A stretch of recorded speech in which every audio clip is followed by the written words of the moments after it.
16. R&B stars whose lives were cut short by AIDS. What if the R&B stars you grew up dancing to the voices that defined love, passion, and soul were hiding a devastating secret? Behind the flashing lights and sold-out concerts, 16 legends were fighting silent battles against an epidemic that claimed them far too soon. This is not just about music, it's about truth loss and legacies cut short by AIDS. Their stories will shock you, break your heart, and make you question everything you thought you knew about fame. Stay with us on Legends of Black Excellence, hit subscribe, and join the journey into their untold struggles. Eazy-E. Eric Lynn Wright, better known to the world as Eazy-E, wasn't just a rapper. He was a cultural force who reshaped hip-hop forever. Born in Compton, California in 1964, he grew up surrounded by poverty, violence, and systemic injustice that weighed heavily on black communities. From those tough streets, he transformed raw reality into art, turning his life experiences into music that was impossible to ignore. With his high-pitched, sharp delivery, Eazy-E brought a sound no one had heard before. Alongside NWA, he released Straight Outta Compton in 1988, an album that didn't just sell records, but forced America to face the harsh truths of inner-city life. He wasn't only an artist, he was also a shrewd businessman. Through his label, Ruthless Records, he helped launch acts like Bone Thugs-n-Harmony, opening doors for a new generation of hip-hop and R&B voices. Behind the fame, however, was a hidden struggle. In February 1995, Eazy-E stunned fans and the entire music industry by publicly announcing that he had been diagnosed with HIV/AIDS.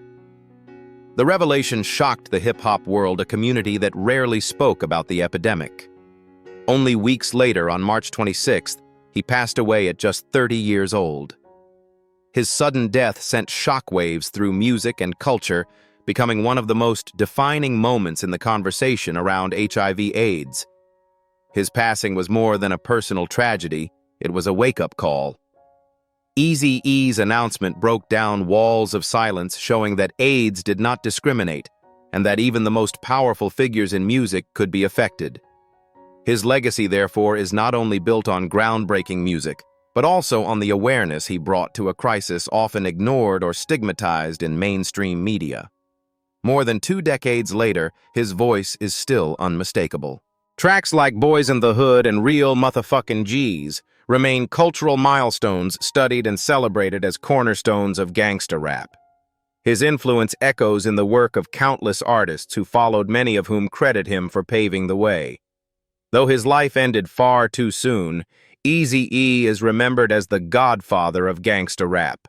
He proved that music could be raw truth, unfiltered, and unapologetic. His story is one of ambition, controversy, and legacy, a reminder that even in tragedy, greatness leaves a mark that time cannot erase. Frankie Knuckles. Francis Warren Nichols Jr., better known as Frankie Knuckles, will forever be remembered as the godfather of house music. Born in the Bronx, New York in 1955, he grew up in a city buzzing with musical energy. By the time he was a teenager, Frankie had already discovered his passion for blending sounds that could make people move, heal, and feel free. When he relocated to Chicago in the late 1970s, he carried with him not just records, but a vision that would transform nightlife worldwide. At Chicago's Warehouse nightclub, Frankie Knuckles pioneered a new sound. He mixed disco, soul, gospel, and R&B with electronic drum machines, birthing what the world would soon know as house music. The name itself came from the warehouse, where dancers lined up night after night to experience something they had never heard before. For many, his sets were more than music. They were sanctuaries. In an era when the LGBTQ+ community often faced hostility, Frankie's dance floors became spaces of freedom, unity, and unfiltered joy. His influence reached far beyond the club. Knuckles remixed tracks for giants like Michael Jackson and Whitney Houston, giving mainstream hits a new heartbeat while still preserving the underground soul of house. His 1991 track Baby Powder and his remixes of classics like Baby Powder and Tears cemented him as not just a DJ, but an architect of modern dance culture. Chicago eventually honored him by naming a street after him, Frankie Knuckles Way. When you think of music that truly makes you feel free, do you believe house deserves to be ranked alongside R&B, soul, and hip-hop as one of the most influential black-born genres behind the turntables? However, Knuckles lived a quieter battle.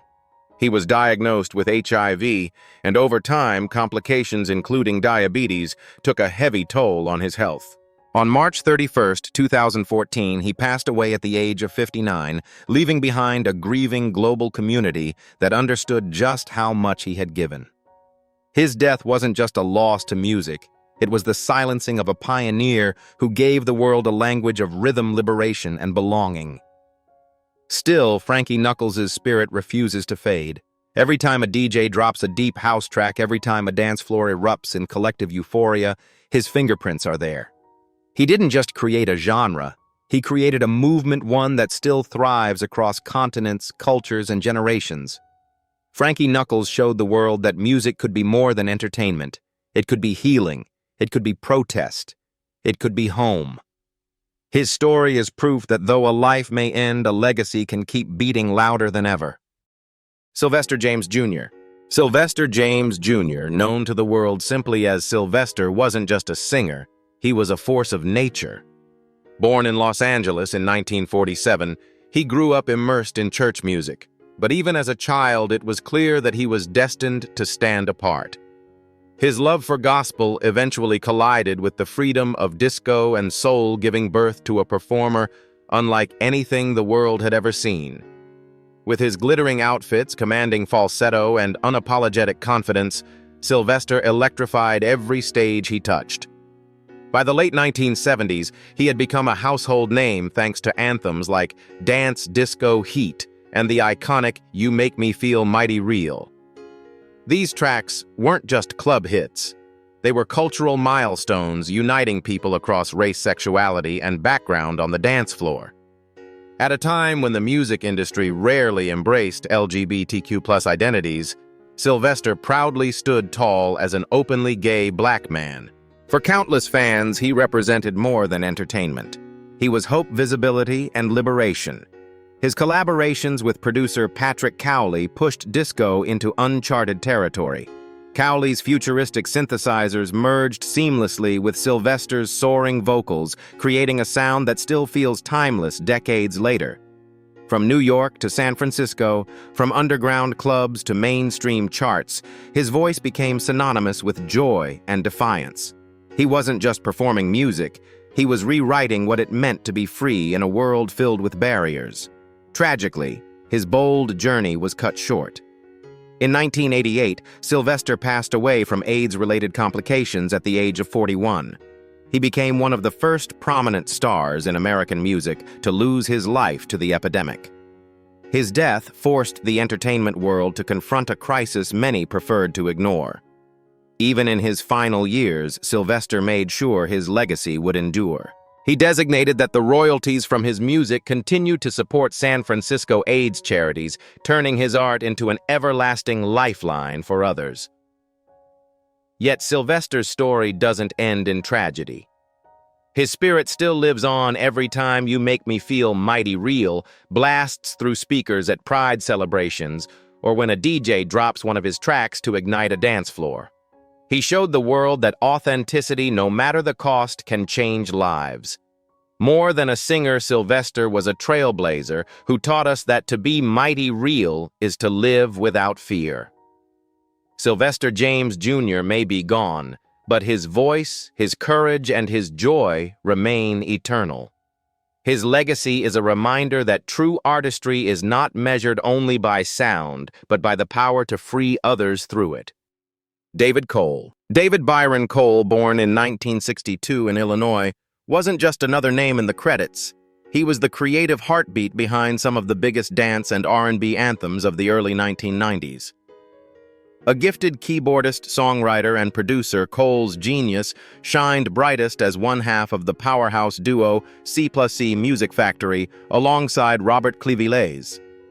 Together, they didn't just make hits, they reshaped the sound of a decade. By blending the infectious pulse of house with hip-hop, gospel-inspired vocals and R&B rhythms, Cole and Clivillés gave the world tracks that defined an era. Gonna Make You Sweat, Everybody Dance Now exploded onto the charts in 1990, dominating clubs, radio stations, and living rooms across the globe. Its energy was undeniable, and its legacy still echoes in sports arenas and pop culture today. But Cole's touch extended far beyond one song. He worked with legendary voices like Aretha Franklin, Whitney Houston, and Mariah Carey, bringing his signature flair to projects that elevated R&B into new commercial heights. Behind the bright lights, though, Cole's personal life carried quiet battles. Known for his relentless work ethic, he poured himself into music, creating sounds that felt effortless yet revolutionary. But privately, he struggled with health issues that would eventually reveal a devastating truth: he was living with HIV. On January 24, 1995, David Cole passed away at just 32 years old from spinal meningitis, a complication brought on by AIDS. The loss was staggering at the very moment when his influence was shaping the global soundscape. His voice and vision were silenced. What makes his story even more powerful is the lasting impact of his short career. Despite living only 3 decades, David Cole left behind a body of work that continues to inspire producers and artists worldwide. C+C. Music Factory's catalog became the soundtrack of an era defined by boldness and energy. His collaborations proved that R&B and dance could thrive together, laying the foundation for countless acts who followed in his footsteps. In recognition of his brilliance, Cole received a posthumous Grammy Award, cementing his place among the greats. But beyond trophies, his greatest legacy is the joy he gave millions of listeners. Joy that continues to live on every time those familiar beats start pumping. His story is tragic, yes, but also triumphant. A reminder that even a short life can leave a permanent mark on culture. David Cole wasn't just a producer. He was an innovator who believed in the power of music to move bodies and lift spirits. Though his time was brief, his sound remains timeless, a testament to passion, creativity, and the unstoppable force of rhythm. Jermaine Stewart. William Jermaine Stewart, born on September 7, 1957 in Columbus, Ohio, was a man whose voice carried joy, energy, and optimism. Long before he became a star, Stewart dreamed of entertaining. That dream first took shape when he joined the group Shalamar as a backup dancer and later as a background vocalist. His charisma on stage hinted at bigger things to come, and soon enough Jermaine stepped into the spotlight as a solo act. In 1986, he released the song that would define his career, We Don't Have to Take Our Clothes Off. With its playful melody and uplifting lyrics, the track became an international hit. It wasn't just catchy, it carried a message of self-respect, fun, and joy without pressure, standing out at a time when the music industry was saturated with hypersexual themes. Stewart's smooth voice and magnetic presence earned him loyal fans across R&B and pop audiences. He brought lightheartedness and warmth to the charts, a reminder that music could inspire people to feel good about themselves without compromise. Yet behind the bright smile and upbeat tracks, Stewart was fighting a battle few knew about.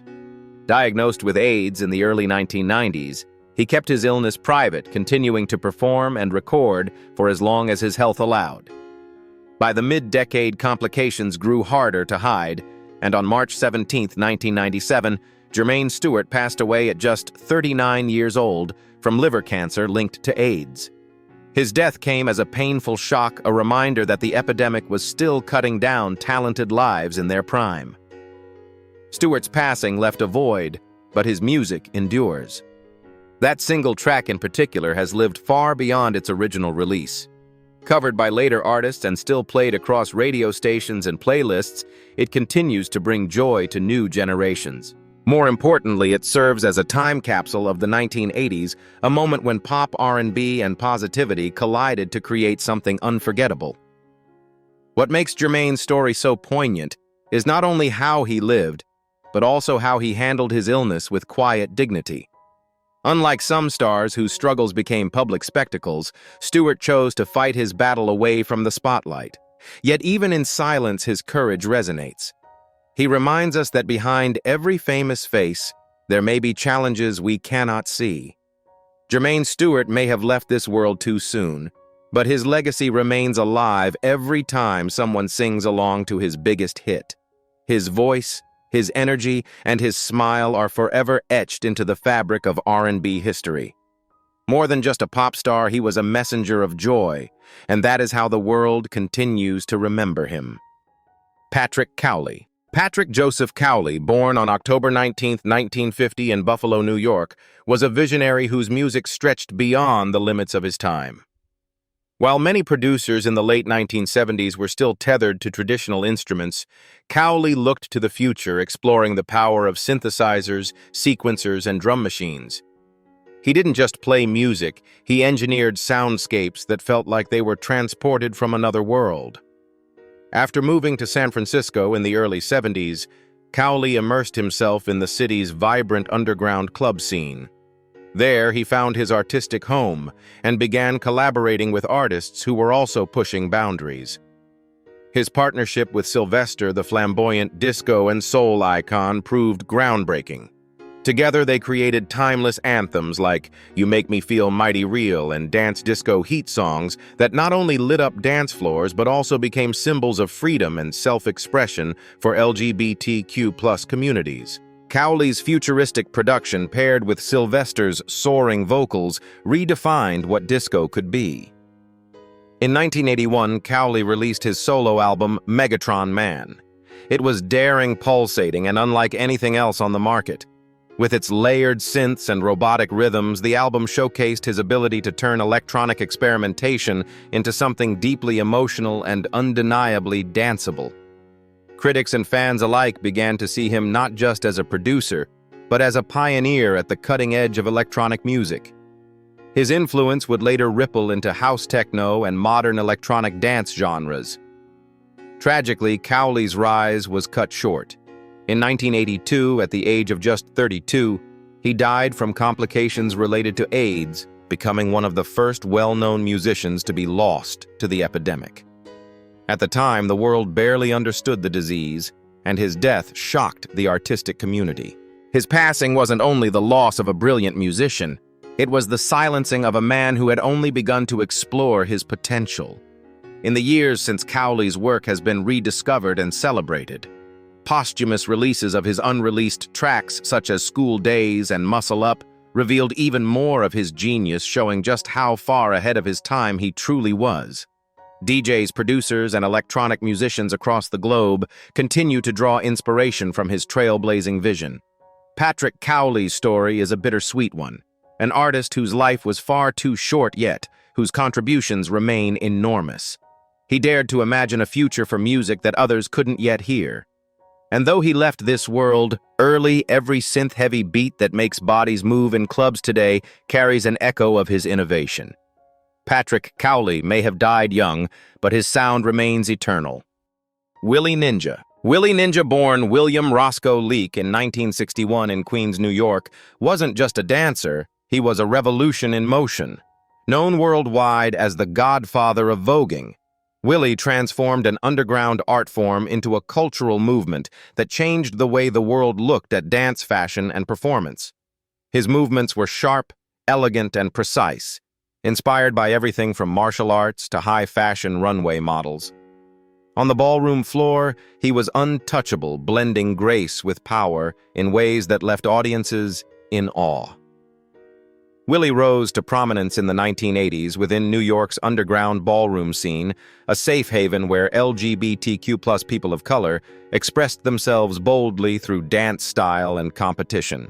Voguing, characterized by angular poses, swift arm movements, and fluid storytelling, was the crown jewel of these events, and Willie was its most iconic figure. His performances carried confidence and artistry that made him not just a competitor, but a cultural icon within the community. The world at large came to know him through the landmark 1990 documentary, Paris is Burning. The film captured the raw brilliance of ballroom culture, and Willie Ninja stood out as its brightest star. His influence quickly spread beyond the underground. He modeled for major fashion designers, choreographed for pop and R&B artists, and appeared in music videos that showcased voguing to mainstream audiences. Through it all, he remained fiercely proud of his roots, ensuring that the ballroom scene received recognition for its artistry and resilience. Behind the glamour, however, Willie faced struggles. Like many in his community, he lived through the height of the AIDS epidemic, which ravaged ballroom families and claimed countless lives. Willie himself was diagnosed with HIV, and despite his resilience, complications from the disease eventually led to his passing in 2006 at the age of 45. His death was a devastating blow not only to the ballroom community, but also to the global dance world that had been forever reshaped by his genius. Still, Willie Ninja's legacy has never dimmed. Every time voguing appears in a music video, on a fashion runway, or in a dance competition, his influence is present. Artists like Madonna, Beyoncé, and countless others drew inspiration from the ballroom culture he helped elevate. Beyond his artistry, Willie was also a teacher, founding the House of Ninja, where he mentored new generations of dancers, ensuring that the tradition of voguing lived on. Willie Ninja proved that dance could be more than movement. It could be resistance, visibility, and liberation. His story is a reminder that true artistry doesn't fade with time. It continues to inspire long after the dancer has left the stage. Though AIDS claimed his life, Willie's art remains immortal, echoing in every sharp pose and every bold performance. Howard Rollins. Howard Ellsworth Rollins, Jr., born on October 17, 1950, in Baltimore, Maryland, was a man whose talent seemed limitless. Before Hollywood discovered him, Rollins began his career on stage, studying theater, and quickly proving himself as an actor capable of extraordinary depth. His gift was bringing humanity to every role he touched, transforming characters into layered portraits of real people. His breakthrough came in 1981 with the film Ragtime, where he played Coalhouse Walker Jr. The performance earned him an Academy Award nomination for Best Supporting Actor, a rare achievement for a young black actor at the time. Just a few years later, he delivered another unforgettable role in A Soldier's Story, 1984, a film that highlighted racial tensions in the military during World War II. Rollins' intensity and emotional range cemented him as one of Hollywood's brightest rising stars. Television audiences knew him best from the hit series In the Heat of the Night, where he starred as Detective Virgil Tibbs. Week after week, he captivated viewers with a performance that balanced intelligence, strength, and vulnerability. For many fans, Tibbs wasn't just a character, he was a symbol of dignity and perseverance in the face of prejudice. Rollins had the rare ability to make audiences feel both the pain and the hope of the roles he inhabited. Yet behind the acclaim, his personal life was fraught with challenges. Rollins battled substance abuse and sought rehabilitation multiple times, fighting to regain control of his career and health. In 1996, he was diagnosed with AIDS-related lymphoma. Just weeks after the diagnosis, on December 8, 1996, he passed away at the age of 46. His family initially kept his illness private, but when the truth became public, his death stood as another reminder that AIDS did not discriminate. It touched actors, musicians, dancers, and everyday people alike. The tragedy of Howard Rollins' story lies not only in his early death, but also in the unfulfilled potential of an artist who could have shaped American cinema for decades. His work remains powerful evidence of what he was capable of achieving.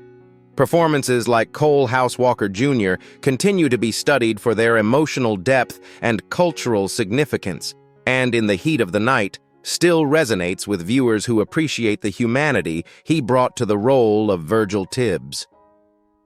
Howard Rollins' legacy is bittersweet. He was a man who carried both brilliance and burdens, whose career shined brightly but briefly. In losing him, the world was denied years of performances that could have enriched the history of film and television. Yet in what he left behind, Rollins continues to inspire. His artistry serves as a testament to resilience, reminding us that even in tragedy, talent leaves a mark that time cannot erase. Ronald Winans. Ronald Winans, born on June 30, 1956 in Detroit, Michigan, was a voice that carried both the spirit of gospel and the smoothness of R&B.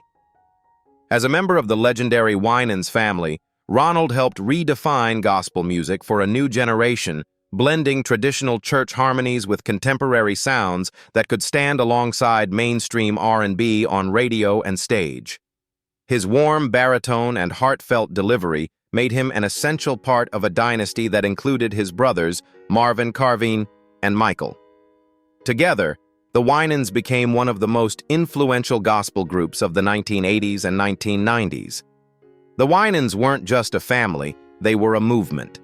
With songs like Tomorrow and Ain't No Need to Worry featuring Anita Baker, they introduced gospel to audiences who might never have stepped foot in a church.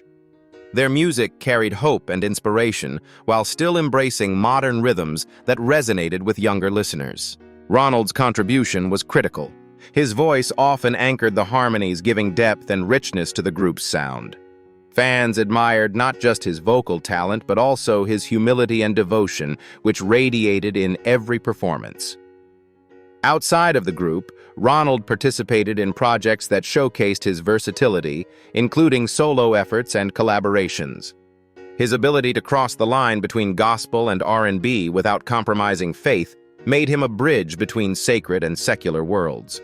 He lived his music using it as both worship and testimony. However, Ronald's journey wasn't free of hardship. In later years, his health began to decline.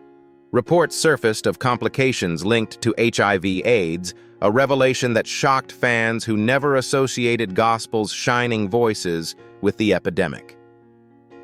On June 17, 2005, Ronald passed away at the age of 48. His death served as a stark reminder that AIDS touched every community, even those that seemed far removed from its reach. The loss of Ronald was deeply felt not just by his family and church community, but by the entire world of gospel and R&B. His funeral was a celebration of life, filled with music and testimonies from those who knew how much of himself he gave to others.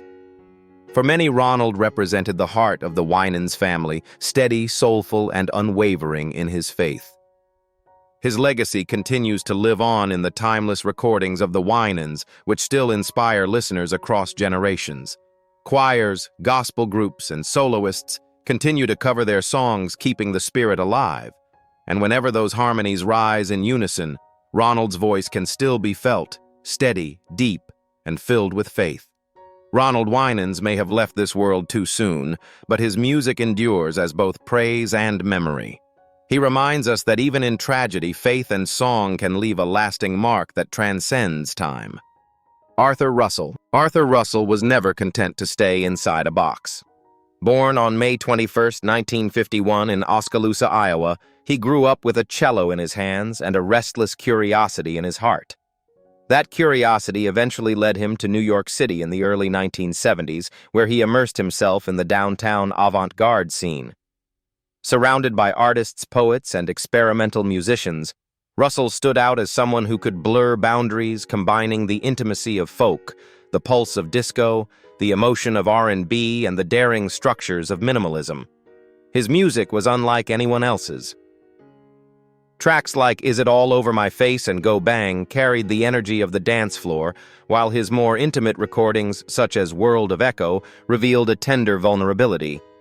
Russell had the rare ability to move seamlessly from creating underground club anthems with DJs like Larry Levan to composing delicate, introspective songs that felt like whispered confessions. He wasn't chasing fame, he was chasing feeling sound and the possibility of something new. Though he built a devoted following within New York's art and music circles, mainstream recognition often eluded him during his lifetime. His insistence on defying categories made him difficult to market, yet it also made him unforgettable to those who experienced his work firsthand. To his peers, Arthur wasn't just a musician, he was a visionary quietly rewriting the rules of what music could be. Behind his brilliance was a struggle few saw. In the late 1980s, Russell was diagnosed with HIV. As his health declined, he continued to write record and dream of projects he would never complete.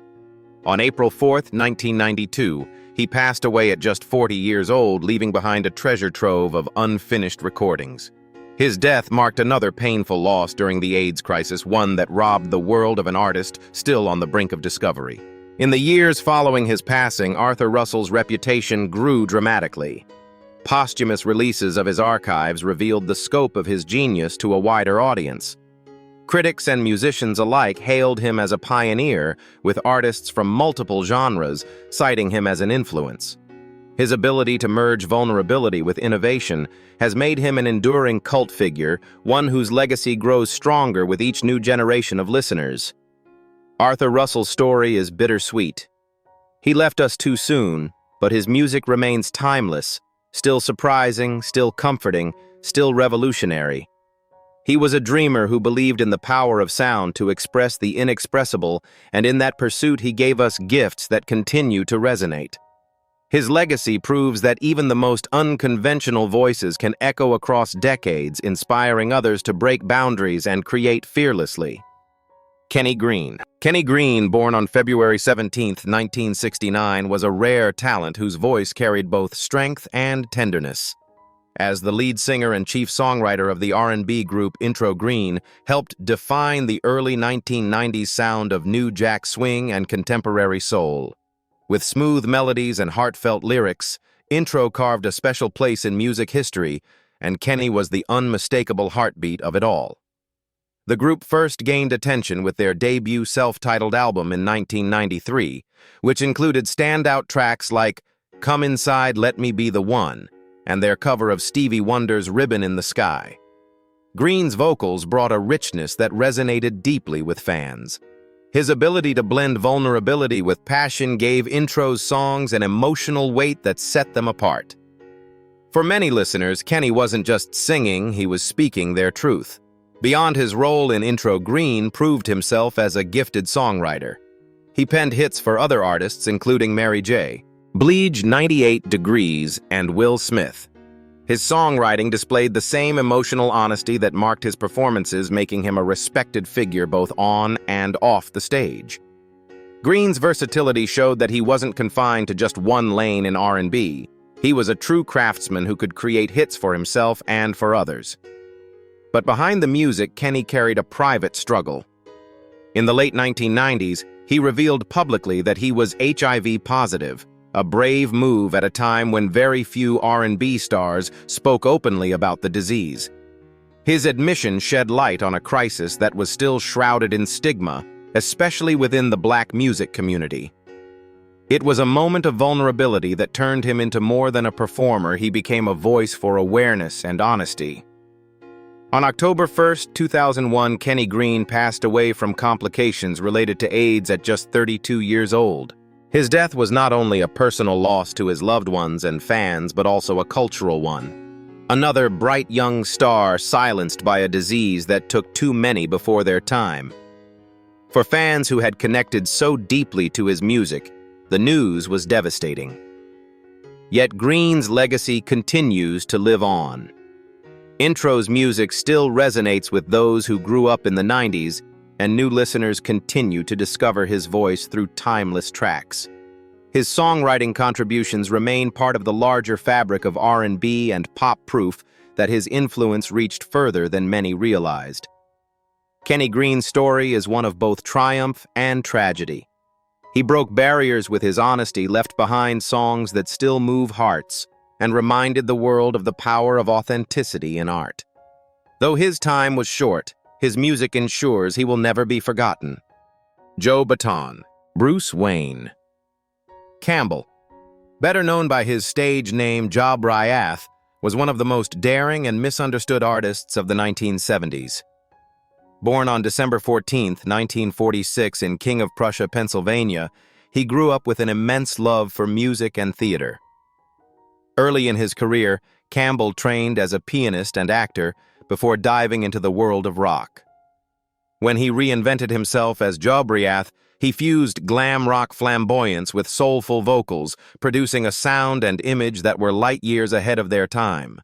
In 1973, Job Ryath released his self-titled debut album under Elektra Records, making history as the first openly gay rock musician to be signed to a major label. At a time when queerness was either hidden or coded in the music industry, Jobriath boldly embraced it. His stage performances were theatrical, filled with glitter costumes and unapologetic sensuality. He wasn't just performing songs, he was embodying a cultural shift that much of society wasn't ready for. Despite critical praise for his talent, the mainstream music world struggled to accept Jobriath's openness. While contemporaries like David Bowie flirted with androgyny, Jobriath lived it authentically. This fearless honesty paired with a record label marketing him as the American Bowie led to backlash that overshadowed his artistry.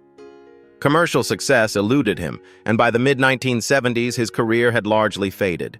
In the early 1980s, Jobriath re-emerged in New York's cabaret scene under the name Cole Berlin, performing in small venues with renewed passion.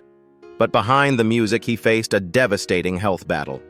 In 1983, Jobriath became one of the first well-known musicians to die from AIDS, passing away at just 36 years old in his Chelsea hotel apartment. His death marked a heartbreaking early chapter in the epidemic, silencing a voice that had fought to be heard in an industry not yet ready for him. Decades later, Jobriath's story has been reclaimed. His pioneering courage as an openly gay performer has been recognized by critics and historians, who now hail him as a trailblazer who paved the way for LGBTQ+ visibility in music. Documentaries, reissues of his albums, and tributes from artists like Morrissey have revived interest in his work, giving him the recognition he was denied in his lifetime. Jobriath's life was short, but his impact is long-lasting. He challenged an industry to see beyond conformity and dared to live authentically when it was most dangerous to do so. His story reminds us that trailblazers often pay the highest price, but their legacies make it possible for future generations to shine more freely. Wayne Cooper. Wayne Cooper's name might not be as instantly recognizable as some of his contemporaries, but for fans of funk and R&B, his voice was unforgettable. As a member of the powerhouse funk group, Cameo Cooper lent his soaring falsetto to some of the band's most electrifying tracks during the late 1970s and early 1980s. His vocals, shimmering and emotional, added a unique texture to the group's already dynamic sound, helping define an era when funk was evolving and merging with modern R&B. Cameo, led by Larry Blackmon, became known for their high-energy performances, funky grooves, and innovative style. Songs like Word Up and Candy became smash hits, but it was Cooper's falsetto gliding effortlessly above the bass-heavy arrangements that gave many of the band's songs their emotional punch. His ability to inject feeling into every note turned simple hooks into moments that lingered long after the music stopped. Fans often describe his voice as the secret weapon of Cameo's early years. Beyond his vocal range, Cooper embodied the funk spirit of the time. His performances radiated charisma and flair, and within the group he was respected for his dedication to the craft. Cameo's rise coincided with a golden age for black music when funk, R&B, and disco were dominating airwaves and dance floors, and Wayne Cooper was right in the center of it all. Tragically, Cooper's story ended far too soon. In 1984, at the height of Cameo's success, he passed away from complications related to AIDS. His death came during the earliest, most devastating years of the epidemic, when little was understood about the disease and silence often surrounded its victims. For many fans, his passing was both heartbreaking and shocking, robbing the music world of a voice that still had so much more to give. While Cameo continued to achieve success in the years after, including scoring massive hits that defined the decade, the absence of Wayne Cooper's falsetto left a void. His contributions often don't get the recognition they deserve, but those who know Cameo's history understand that his vocals helped shape the group's signature sound. He may not have been in the spotlight as often as others, but his artistry elevated the band's music to unforgettable heights. Wayne Cooper's legacy is a reminder that greatness isn't always measured by fame. Sometimes it's the subtle elements, the voice that cuts through the rhythm, the harmony that makes a song soar, that leave the deepest mark. Though his life was tragically cut short, the music he created lives on in every note of Cameo's timeless catalog, ensuring that his contribution to funk and R&B will never be forgotten. Essex Hemphill. Essex Hemphill was more than a poet. He was a fearless truth-teller, whose words gave voice to those the world too often tried to silence. Born on April 16, 1957 in Chicago and raised in Washington, D.C., Hemphill grew up with a sharp eye for injustice and a burning need to speak his truth. As a young writer, he gravitated toward poetry that explored themes of race, sexuality, identity, and the daily struggles of Black gay men. In the 1980s and 1990s, when both homophobia and racism were deeply entrenched, Essex stood at the crossroads of both, refusing to be quiet. His work quickly made him a central figure in the Black queer arts movement.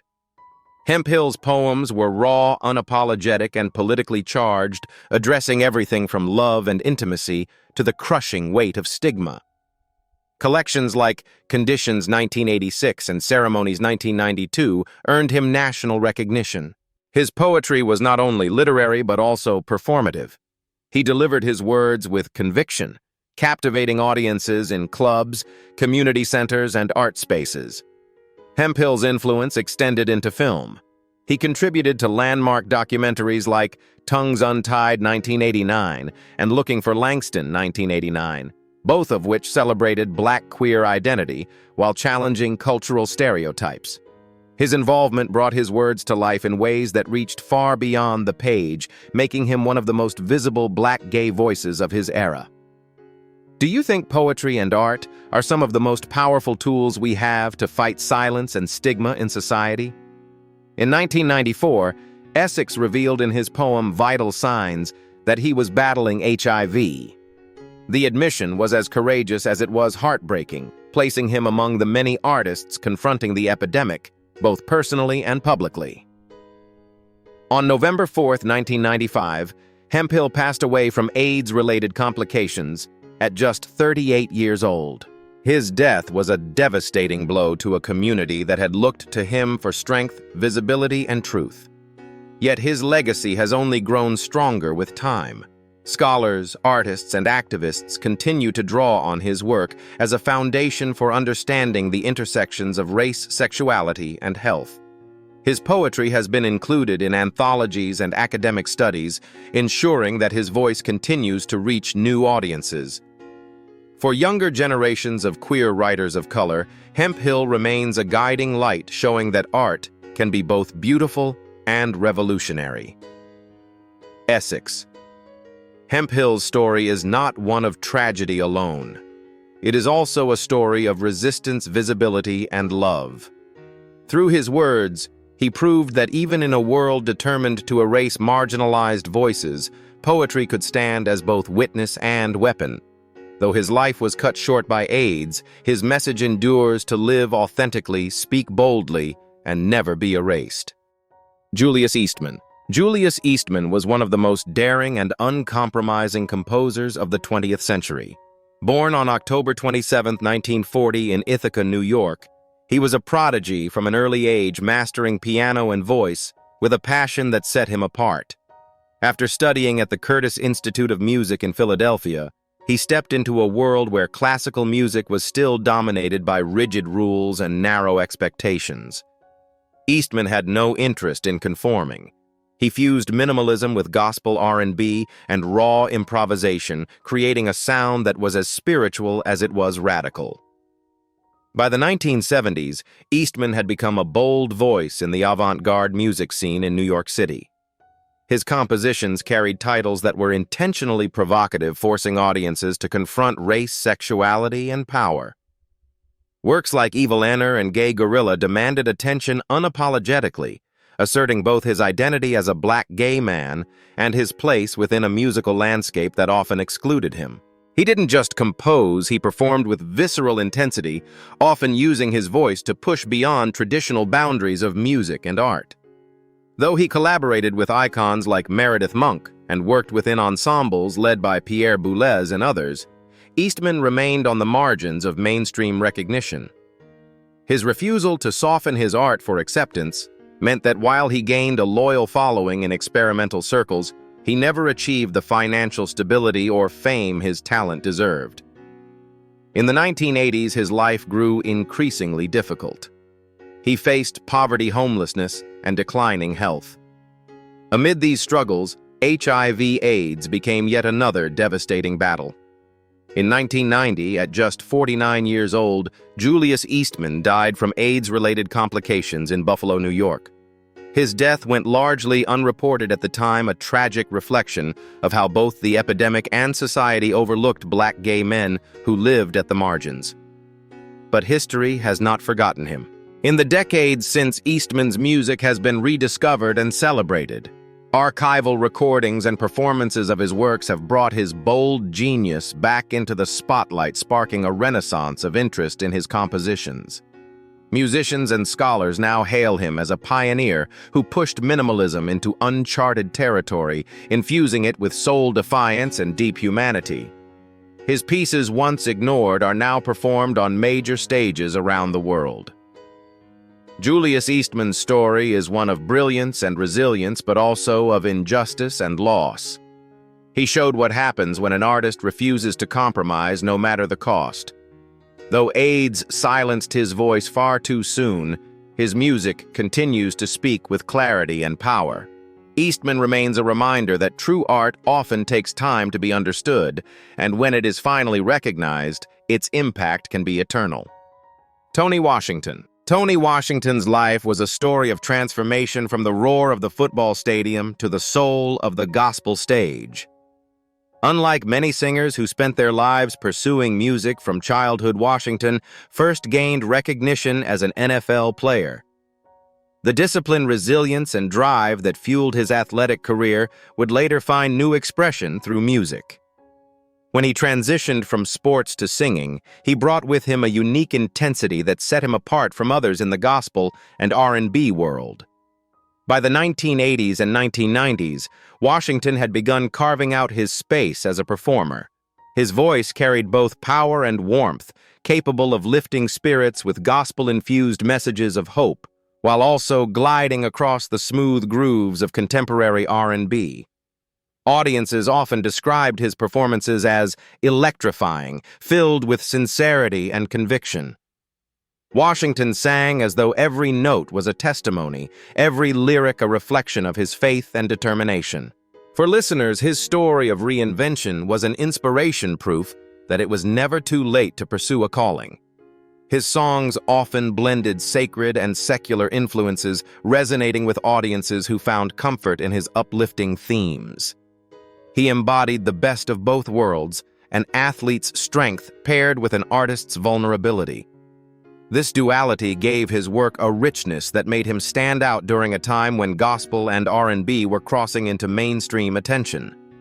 Behind the powerful performances, though, Washington carried a private struggle. In the 1990s, he revealed that he was HIV positive. For a gospel singer, speaking openly about such a diagnosis required immense courage. The stigma surrounding AIDS during that era was crushing, and within faith communities it was often met with silence or judgment. Washington's openness, however, helped shed light on the epidemic's reach, showing that even those devoted to messages of faith and hope were not immune. Complications from AIDS eventually cut his journey short. The details of his final years remain less documented than some of his contemporaries, but the impact of his death was still deeply felt. His passing underscored a painful truth. The AIDS crisis had touched every corner of music, from disco and R&B to gospel, leaving no genre untouched. Though his time in the spotlight was relatively brief, Tony Washington's story is remembered as one of perseverance, courage, and faith. His life demonstrated the power of reinvention and the strength it takes to follow one's true passion despite obstacles. And in choosing to speak openly about his illness, he helped break down silence and stigma at a time when it was desperately needed. Tony Washington's voice may have been silenced too soon, but the spirit of his music continues to inspire. He remains a reminder that artistry is not only about fame or longevity, but about the courage to live and sing authentically. 16 R&B stars gone far too soon, yet their voices still echo through every beat, every lyric, every stage they once graced.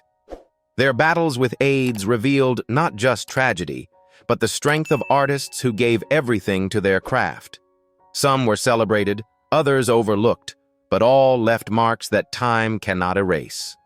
At Legends of Black Excellence, we honor their legacy, but we also ask, should the music industry have done more to protect and uplift these voices in their darkest moments? Share your thoughts below. Let the debate begin.